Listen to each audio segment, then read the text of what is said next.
So it's very likely that you have different financial goals over different amounts of time.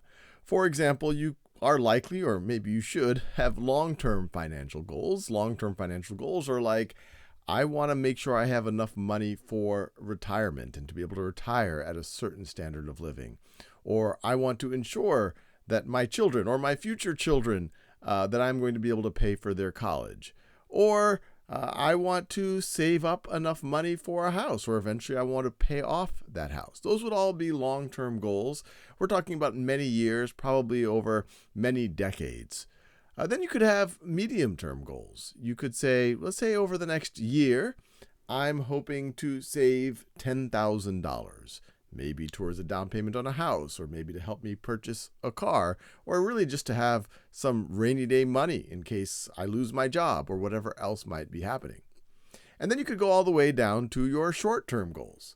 Your short-term goals are, hey, this month I want to save 10% of my after-tax money. Or it might be, I want to save $500, or I want to spend 10% less on eating out than I have the month before. Now, it's really important to have these different lengths of goals or these different times of your goals.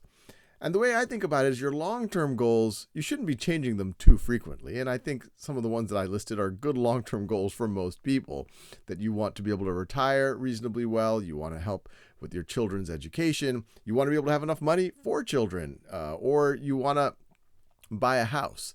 Now, they might change if your circumstances change dramatically, if you're able to get a dramatically better job, or if you were to lose your job, or if you get married.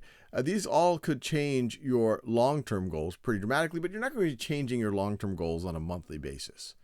Now, at the other extreme, your short-term goals might change pretty frequently, although even there, you should put some thought into it. This month, it might be, hey, I want to see if I can spend 10% less on eating out.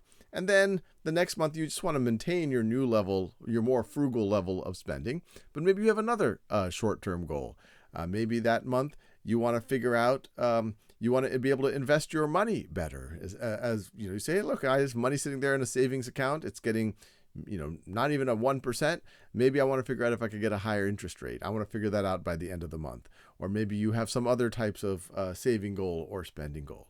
So it's useful because if you just had a long-term goal, it's really hard to maybe break that down about how that affects you this month. What I encourage you to definitely have those long-term goals, but then break it down. If you have, say, I want to save money for a down payment for a house. Let's say you want to save $50,000 or $100,000 over the next, let's say, 10 years. You can then break that down on how much you need to save per year. That would be a medium-term goal. And then based on that, you have to think about, well, what should your budget look like on a monthly basis? How much money you need to bring in? How much money can you spend? And based on that, you could set your short-term goals and see, oh, I'm actually tracking towards that medium and that long-term goal.